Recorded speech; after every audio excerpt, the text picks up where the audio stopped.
अस्सलाम वालेकुम। हमारा 9th क्लास का जो फिज़िक्स का फर्स्ट चैप्टर है वो कंप्लीट हो गया है और आज हम उसकी एक्सरसाइज करेंगे। एमसीक्यू से हम स्टार्ट करेंगे।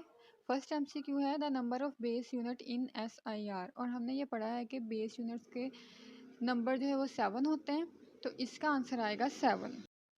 एमसीक्यू नंबर 2 है which one of the following unit is not a derived unit? Pascal, kilogram, newton, watt.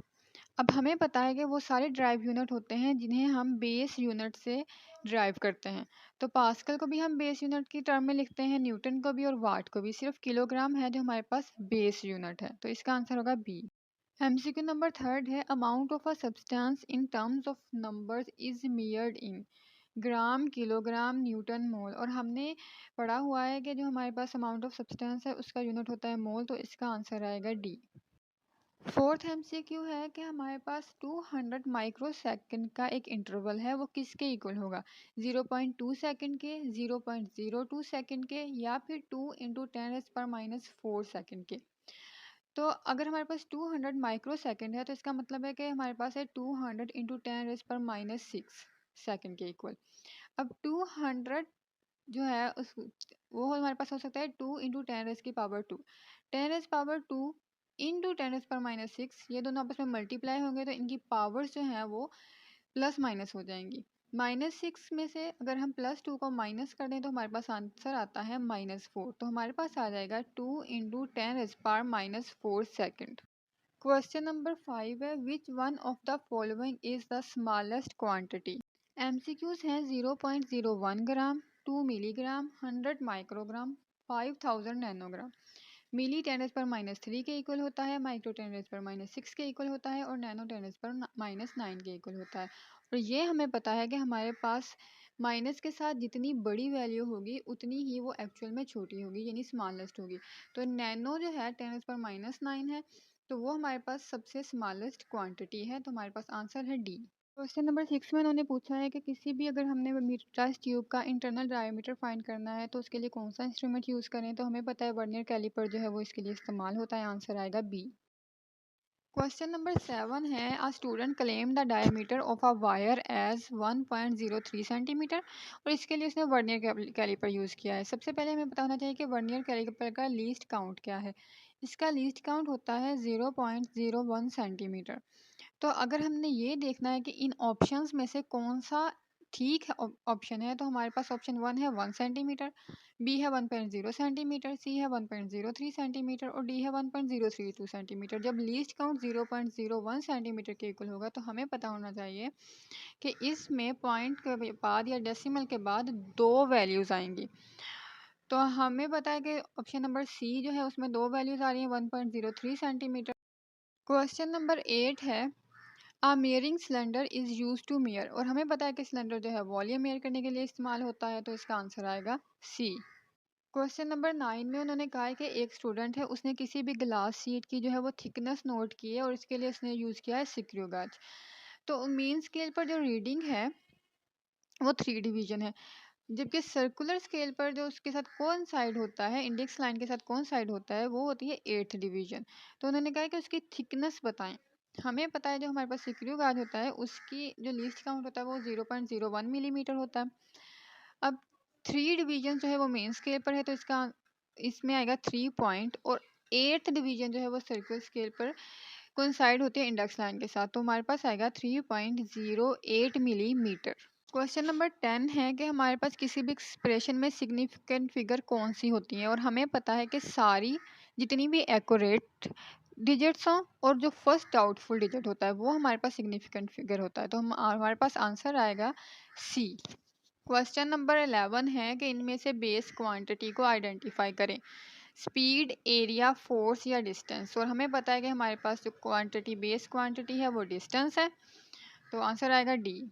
Next हमारे पास शॉर्ट क्वेश्चन है, तो शॉर्ट क्वेश्चन नंबर 1 है what is the difference between base quantity and drive quantity. पिछले lecture में हम पढ़ चुके हैं कि बेस क्वांटिटी वो क्वांटिटी होती है जिनकी बेसिस पर दूसरी क्वांटिटीज़ को एक्सप्रेस करते हैं। इस लेक्चर का लिंक जो है वो मैं डिस्क्रिप्शन में भी दे दूंगी, तो आप लोग वहाँ से ये दोबारा देख भी सकते हैं।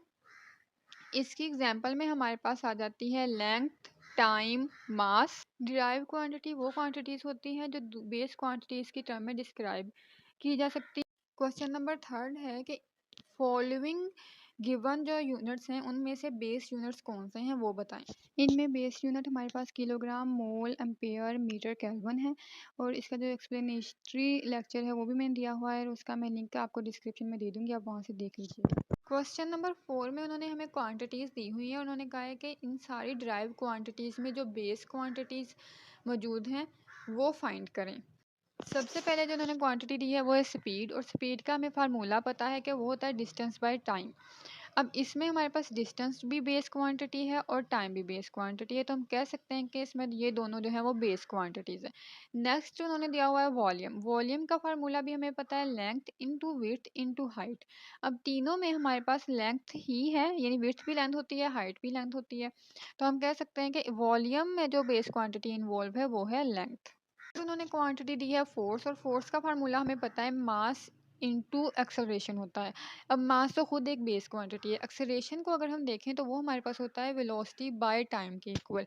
अब वेलोसिटी बाय टाइम में हमारे पास टाइम बेस क्वांटिटी है, वेलोसिटी का अगर फार्मूला देखें तो वो हमारे पास आ जाता है डिस्टेंस बाय टाइम। तो यानी कि हम कह सकते हैं कि फोर्स में जो हमारे पास बेस क्वांटिटीज़ हैं वो हैं लेंथ, मास और टाइम।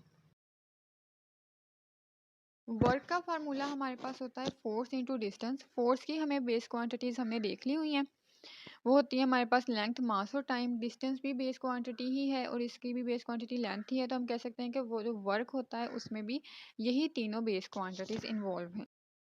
क्वेश्चन नंबर 5 है कि अपनी एज को आप लोग सेकंड्स में एस्टिमेट करें, और एज हमारे पास गिवन है 15 ईयर्स।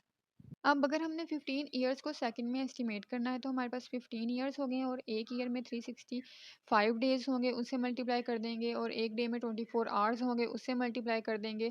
फिर एक आवर में कितने मिनट्स हैं और कितने सेकंड है, 60 मिनट 60 सेकंड, इन सब आपस में मल्टीप्लाई करेंगे तो हमारे पास आंसर आ जाएगा। नेक्स्ट क्वेश्चन है what role as a unit have played in the development of science. इसका आंसर जो है वो मैंने इस लेक्चर में भी दे दिया था और यहाँ पर भी मैं लिख देती हूँ।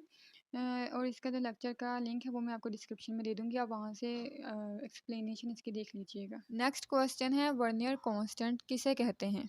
अब हमारे पास जो भी वर्नियर स्केल होता है उसमें जो स्मॉलेस्ट डिवीजन होती है, यानी कि एक स्मॉल डिवीजन मेन स्केल पर, और जो वर्नियर स्केल डिवीजन होता है उनमें जो डिफरेंस होता है उसे हम वर्नियर कांस्टेंट कहते हैं। एक्चुअल में ये किसी भी चीज़ की मिनिमम लेंथ है, सबसे छोटी लेंथ है जिसे हम वर्नियर कैलिपर से एक्यूरेटली मेजर कर सकते हैं। तो इस चीज़ को हम कहते हैं कि ये हमारे पास कांस्टेंट ऑफ वर्नियर कैलिपर होता है। क्वेश्चन नंबर 8 है कि किसी भी मेजरिंग इंस्ट्रूमेंट का जो ज़ीरो एरर होता है वो क्या होता है। कोई भी अगर हमारे पास इंस्ट्रूमेंट है जिससे हम चीज़ों को मेजर कर रहे हैं, लेकिन उस पर जो ग्रेजुएशन है यानी जो मार्किंग उस पर दी हुई है वो या तो रॉन्ग है, ये ठीक है, यानी 1 और 2 में डिस्टेंस कम या ज़्यादा है, या फिर वो जो है नॉन यूनिफॉर्म है, यानी किसी दो जो हमारे पास मार्किंग है उनमें ज़्यादा डिस्टेंस आ गया, जो दो नेक्स्ट मार्किंग है उसमें कम आ गया, यानी नॉन यूनिफॉर्म मार्किंग ग्रेजुएशन है या फिर रॉन्ग है। तो उसकी वजह से जो भी हम मेजरमेंट उस इंस्ट्रूमेंट से कर रहे हैं वो या तो ज़्यादा हो जाती है या फिर वो कम होती है, वो एक्यूरेट नहीं आती। तो वो उस मेजरमेंट का जो एक्चुअल मेजरमेंट होती है, उससे जो डिफरेंस आता है उसे हम कहते हैं कि ये इस इंस्ट्रूमेंट का ज़ीरो एरर हो। नेक्स्ट क्वेश्चन है कि ज़ीरो एरर जो है वो किसी भी इंस्ट्रूमेंट में क्यों ज़रूरी होता है।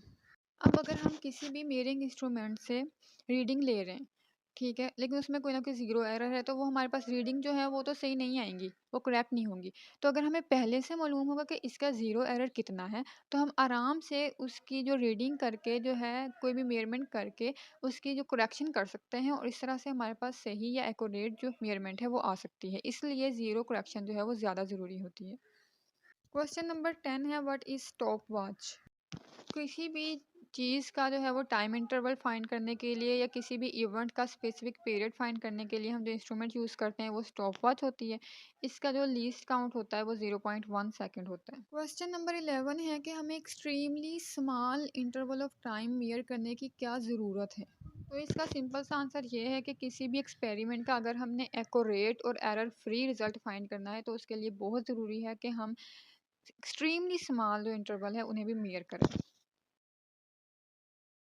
क्वेश्चन नंबर 12 का आंसर जो है वो मैंने आपको करवाया हुआ है और इस लेक्चर का मैं लिंक भी डिस्क्रिप्शन में मेंशन कर दूँ।